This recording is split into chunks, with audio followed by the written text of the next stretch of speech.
Church, the real church. But wait, how many people do you think generally, from a congregation of 1,000 people, how many of them do you think faithfully every Sunday they wake up in the morning, they meet in the sitting room to watch service together on the TV? And how many do you think they stay in their beds and watch whatever? The truth is, I mean, a lot of people are just watching, even if you have your online service, bedside ministries. People are watching it as they are doing whatever else that they are doing. That's true. And that's so, true. I mean, I think it's something that people need, families need to be intentional to make it feel like we are in church. Yes. And even if they're not going to follow the online service, if they're just going to have a service they've crafted just in the house, that's very, very much okay. Yeah, but I think it's something they just need to give it the weight to make sure that they do it together. Everyone, kila mtu hapo. Okay. Yeah. Interesting. Now let's switch gears. Now let me test your pastorhood, if I may say that. Let me test your pastorhood. My question will be simple and fair, by the way. Yes. Yeah, it will be simple and fair. I'll make sure that whatever I make you do, I can do it myself. So number one, maybe you might be more familiar with the New Testament or the Old Testament. Yes. You will choose. But I want you, not how they follow each other, but in a random order. I want you to tell me the first 10 books that comes in your mind in either New Testament or Old Testament. Don't mix them. Okay. Don't mix New Testament and Old Testament. Choose. If you go Old Testament, you go Old Testament. And then, even if you will begin from Malachi, which is the last book of Old Testament, then you say Genesis. I'm okay with Hakuna it. order. Hakuna order. Bora tu niambie tu the first 10 books. Yes. And let's see how fast you can do that. Okay. So, okay. You want me to time you? You want me to trust that you will use 10, 9, 8.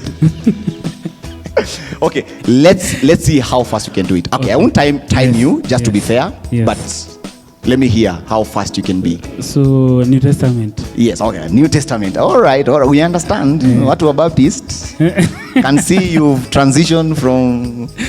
Can see you're being baptized. Old Testament. I started for you to New Testament.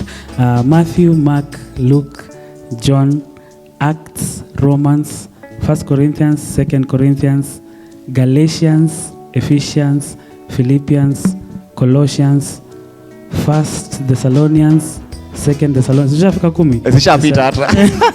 was just enjoying to see that. Hey, my pastor, you've not failed me. Your sheep, wherever they are, they are proud of their pastor. All right. I hope, guys, you're enjoying. I hope you're following us through as we get to know, Emmanuel. Well, this is very interesting today as we get to know Manu out of church. All right, out of church. So that's why our segment is called Nje Ya Pulpit, and I hope that you're getting to know something and to learn something new that you didn't know about Emmanuel. As a child of God, just as a husband, as a person, because most of the time that we interact with him is while he's ministering to us in the pulpit. All right. So today, tuko Nje Ya Pulpit. Make sure you subscribe, make sure you share with your friends, make sure you leave us a comment and let us know what do you think about what we are doing, and what will be your suggestion, what will be your advice to us, even as we continue with these episode segments and we get to bring to you more pastors, people that you've just been seeing them out there, and tell me a book that speaks to you the most in the Bible, a character that speaks to you the most in the Bible.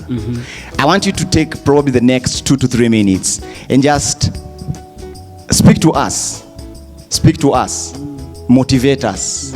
This is what you do, man of God. This is what you do. Nataka utujenge. You have like 3 minutes. Let's go. Okay, so I think I'll talk about the book of 1 Samuel. I think Samuel, I'll just say 1 Samuel, 2 Samuel, although the story still goes into the story of this character, the character David, who was the second king of Israel. And just how God, it talks about so many themes, so many stories, but I just love the fact that the way it even begins by the fact that David was called from the field, and it talks about how just God qualifying. Yes. Not that he was qualified, because he was not like the previous king who looked like a king. He was just a shepherd boy who just looked after his father's flock. And he talks also about a man who went through all these motions even before becoming a king. And it talks about him being a friend to and how the friendship that he had with the king's son, and even how that also impacted how he dealt with the king's family even after he became a king. And David is a very deep story. It has so many stories around it. And I remember one of the stories is even when David became a king, he remembered the friendship he had with his with Jonathan, who was Saul's son. And because of that, he was able to give the son now to Jonathan, who was his name ni ngumu kwa watu wengine kupronounce. Mephibosheth. It's a tongue twister. Yes. And the story is that he was able to show mercy. Yes. To Saul's son. He was a cripple. And just for him for you to see how that friendship now came and yielded something beautiful in that place. Yes. And it goes on talking about how David again fell out of grace, in the sense that he sinned by killing. Zimefika lakini story ni muhimu, malizia 1 minute malizia. Yes. So his story inaenda mpaka unapata now how David again fell from grace and how God restored him. Yes.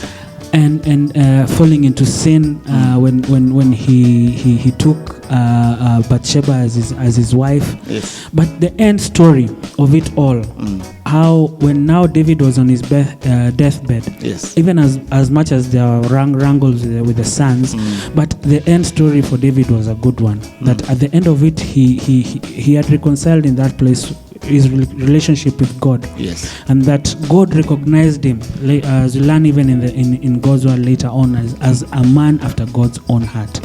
Yeah, that even in all those things, that is how God views David, and that is a beautiful story for me. Wow, wow, interesting. Yes, even to me, David is one of the characters that speaks to me the most in the Bible. So this is my best part of this entire episode. There's 2 more things before I release you and allow you to go, but this is the best part now. Well, I've gotten to know you, and so far we've had fun. Have you had fun so far? So far so good. So far so good. Yes. But now here is where you'll have the most fun.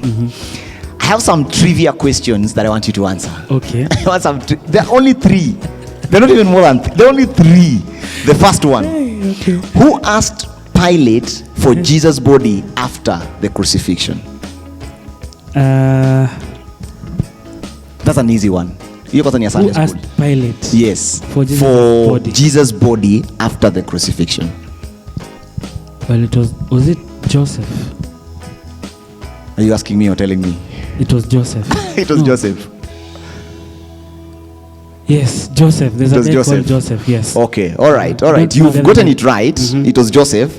But they say it's Joseph of that word is very hard. Joseph of Arimathea. Yes. Joseph of Arimathea. Yes. It's a bit hard. Number 2, the second question. Who was the first person to come upon the injured man in the parable of the Good Samaritan? Easy questions. So there was a priest. There was a. So I just want the first person. Was it the priest? Pastor, you keep asking me. You keep asking me, and you're tricking me to give you the answer, to tell you yes or no. Just stick with one. Priest, Good Samaritan, stick with one. Priest. All right. So far you have 2 points. So far you've gotten both right. He was the first one. Yes. All right. The last question. This is a good one. This is another character in the Bible that really jengas me. This guy and his story. What tribe is Paul from? What tribe is Paul from?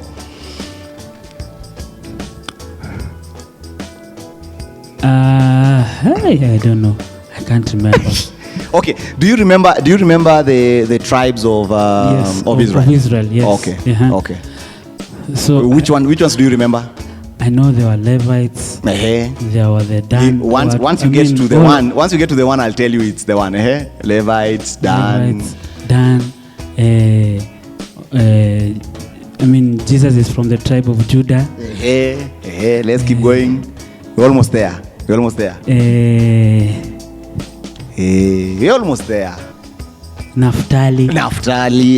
We're almost there. Wananipotea.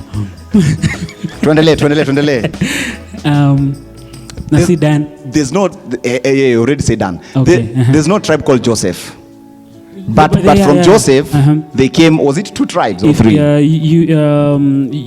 Ephraim. Another brother was Jibu iko mahali hapo ndio kuna mahali kuna jibu. Forgotten the other. All right, who was the most loved son of Joseph? Benjamin and Joseph. Okay, so Joseph hakuwa the favorite. Hakuwa na? Si ndio alikuwa favorite. Nasema watoto wa Joseph. Watoto wa Joseph. So najua kulikuwa na Ephraim. The other son, I don't remember the name. All but right. I know Joseph's last born brother is Benjamin. Yeah. All right. So Benjamin is a tribe that Paul comes from. Yes. Okay. You know, I was running away from giving you the answer direct. Yes. So I was trying to, Yeah. But you've done well so far. You've done well. Point ya mwisho hiyo. You've done well. Na maki wangu hivi alafu naiko kale kale. No, I had to make sure that at the end of the day that I trick you. Okay. That's why I told you it's my favorite part. Okay. Because I know the answer, you don't know. And remember me, I've prepared myself with the question. Yeah. I'm not coming with it right now. So I know if it was an exam, Yes. you'll have gotten the answer right. But see, you've still gotten, so you've gotten 2.5. All right. Yeah, 2.5. First episode. Uko sawa. Ningekupea high five, but uko sawa. Okay. Last one. Also a very interesting twist. What's the first letter of your name? E. E for endelea. Ego. Ego. All right. Yoma, Iko. Ego. History. From where we are from. I know, Pastor. No. Moving on swiftly. I won't even give much thought to that because I told you don't start. The first letter of your word. So this is what we are going to do. We have 2 ways. We are going to start with the books of the Bible. Yes. Going to start from Genesis, coming downwards. Okay. Then where your first letter is it zinagongana, collides with the first letter of that book. You get to give us your parting shot from that book. You choose whether you just want to motivate us, whether you want to give us a sermon, whether just make sure pastor usitishe offering. Sawa, sitishe offering. Nilisahau kuweka M-Pesa number hapa chini. Ni karibu ningeweka hiyo M-Pesa number. Ningeweka, si ndio? Episode 2 weke M-Pesa number. First episode. Episode 2 we become more creative. Put M-Pesa number. M-Pesa number. Contact that number down there. Oh, rababosa. Kuria na lima shamba. So the first letter. All right? If we don't get it from the books of the Bible, we are going now to start the Bible characters, and I'll mention them randomly. Okay. Then whoever we get the first letter of their first name collides with yours, you do the same. Okay. Is that all right? Okay. So we have to start with the books. Okay. But yours is an easy one. You can already think of one, Genesis, Exodus. All right. And actually, when we began this episode, you gave us your Exodus. What did I say? No, when we began with this episode, yes. So you gave us your Exodus. Exodus zako. Yes, I mentioned. All right. So Take it away.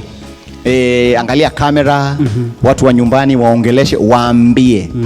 Sasa shift gears, you can pick up now your apostolic voice, your mafuta ya bishop. Hiyo sina hiyo. Twende kazi. Nimesikia kule tumetoka kunanga base. Lakini ni sawa tu. So the book of Exodus. Okay, let me talk to just on the leadership journey. Yes. And talk about the character Jethro. We don't hear him so much. But Jethro was Moses's unaeka Moses alafu naeka apostrophe hapo hivyo Moses's father-in-law. And there's this episode around the book of Exodus, around chapter 18 there, where you find that he's talking about Moses was used to be the one who would judge over all the children of Israel, and he will judge them. And they will come in the morning, and he will start the whole day. He will listen to all their cases and all their wrangles and all their problems. Vile huyu alifanya na maana jana, na vile huyu alifanya na makweli juzi. So I mean it was just a lot, yes, for Moses to handle. Yes. And Jethro he had just come to visit with them, and then he saw what Moses was doing and just thought, hey man, you're killing yourself. Yes. In a very short time you'll be dead if you continue to do this.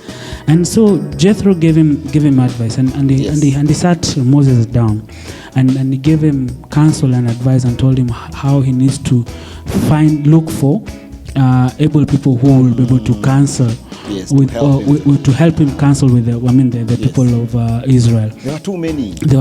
Yes. and it was too much for just one person to do. Yeah. And true for Moses that day, he added a few more years to his life. That's true. Just by the fact that he was able to listen to his father-in-law.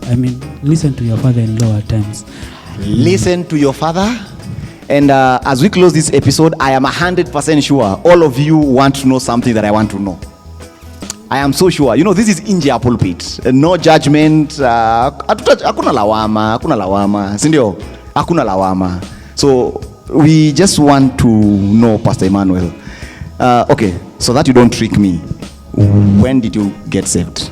An approximation. You might not remember the exact year and date, but give me an approximation. Oh my, I can't recall. How many years ago? I must have been a very young boy. So that's like how many years? Like at how old were you? How old were you then? I must have been around 10 years old. 10 years old. That's a good age. That's a good age. Yeah. Nowadays I hear even 5 years they know music. Then back then, what was your best song? What song did you love the most? 10 years ago. Hey. No, not 10 years ago. Oh, that's when you were 10. 10 years ago, you're tricking me. You're tricking me. So you're going to tell me. So you're going to tell Israel. You tell me here. When I was growing up, and I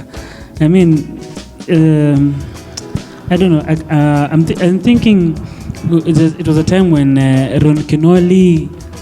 We'll hear a lot of Ron Kinoli. Who's that? Hata unaona hata wewe ni nani nakwambia. Road huko kwetu anaitwa Ron Kingori. Oh, ni Ron Kingori. Nilikuwa nimesikia Road ya Maroli. Wow. When I was a boy, he was even today I still listen to his music, and really get blessed. Give us one of the best choruses that you know from his songs. Oh my, I have so many. So joyfully we are going up. Oh. So that was one of the songs. Some of those songs, yes. Interesting. I was waiting you to tell me Ogopa DJs. Mgidigidi majimaji, Pastor umeniangusha. Kuna mahali Yesu alipotea kwa maisha yangu. Hasa tukiongea hapo then is. Oh, kumbe you are trying to give me a spiritual answer. You've set yourself up. You've said, I'm so sure somebody's laughing at home. Don't you want to know? Here we go. Pastor, brief us. Oh my, that's yes. Okay, so next episode. No, this is Nje Ya Pulpit. This is Nje Ya Pulpit. You've just given us something in the pulpit. Yes. I mean, take us home. When I was, I think when I became a teenager now and I was in high school, we used to listen to a lot of course, Ogopa DJs. That time there were groups like Kalamashaka. There were groups like, okay, those are Kenyan groups. Yes. Kenya Kalamashaka. There was Kleptomanics came later, and all those guys. So those days, Yes. Whom did you used to consider who ndio baba yao kwa wote? Wow. Who now? I think I just liked Kalamashaka that time. It was they really had. All right. There were these people with the dreadlocks and whatever. Yes, from Dandora. I'm trying. Yes. I was trying to remember that song, and I was like, okay, interesting. So those are some of the people that came now from that group now later on. Yes. Yeah. So yeah. Okay. Interesting. At least now you see. Before you are trying to trick me. Why are you trying to like me like this? Unajua Yesu amefanya mambo makubwa. Ni hatukatai. Na ndio maana tuko hapa. Yesu ni Bwana. Tuko hapa kwa sababu ya hiyo. But I love that song, by the way. Very much. I love that song. And there's another one, that one of Yesu lubi. I love that song. Yeah. It's even the tune. They were very deep songs. Hey, you know Manu, if there's one thing that my mother amenipitisha. Crusade. Crusade. And I think that's why I don't love a crusades right now as a pastor. Because I went to all crusades. And you see, I think when you're growing up, you also went for crusades, because after the crusade, they will show you Jesus film. Yes. So it was really something, and we used to do. It was an outdoor event. It was just something you'd never see. That's true. Yeah. That's true. So anyway, those are all good days, But thank you so much for making time, for coming here, hanging out with me. I hope you've had fun. I have, and you're looking forward to see that what God has in store for you and your family. And ours is just to pray that God will continue blessing you as you bless His people. And that he'll actually go ahead of you, and make the way conducive for you, because sometimes pastors go through issues. Pastors go through a lot. And my question, many people have asked me this question, that when a pastor is stressed, where do they go? Where do they go? And one of these fine days we will get to answer that question and get to talk about it, that mimi naletea yako mashida, nakujaga naambiwa hivi, naambiwa nasaidia watu, but who helps me? One of these fine days we'll get to discuss about that and find out from different people, where do they go for help? Yes. All right, where do they go for help? And from there tujue pia mapasta wanakuwa na shida na pia wanasaidiango. Ndio. Ama mapasta wakwagi na shida, pastor. Nakwambia. People think we live in heaven. By the way, people think that you come to minister, yes, then you go to heaven. After Sunday tunapanda gorofa. Yes, kwanza one teenager once told me that si kazi yenu pastor ni mnangoja tu Sunday mnakaa mna preach then mnaenda home. Sunday between Tuesday na tunaangalia Jakes, tunaenda Bethel, tunaingia hivyo. Sunday tunakuja kwa promotion. Yeah, you go to have a meeting with akina Jacob na akina Judas, and then unajua. Yeah, that's true. But let's create a movement out of this and hear our pastors out. Who listens to them? Who listens to them? Give them time, listen to them, get to know them out of the pulpit, because they are humans. They are humans. I'm so sure, Manu, if I ask you what's your hobby, I'm so sure you have one. I do. Ndio? Iko. Hobby yako tu si kuimba tu. Sio kuimba tu. Na kuedit, na kudesign. Yes. Hobby yako ni kulala ama kukula? Niko na hobby mingi. Mimi ni mtu wa but ulisema ile ya gani? Overland. Kuna hiyo ni overland. Yes. Na over travel. Na asa hiyo ndio kufanya when I do that kind of research. But wait, when you say traveling. Yes. Hey, pastor, Malu umetoka. Ni Mao kanangale. Mao nangale. We've just spoken Greek there. Yeah. Thank you so much. Until next time. Maluks Nje Ya Pulpit. Asante. Thank you.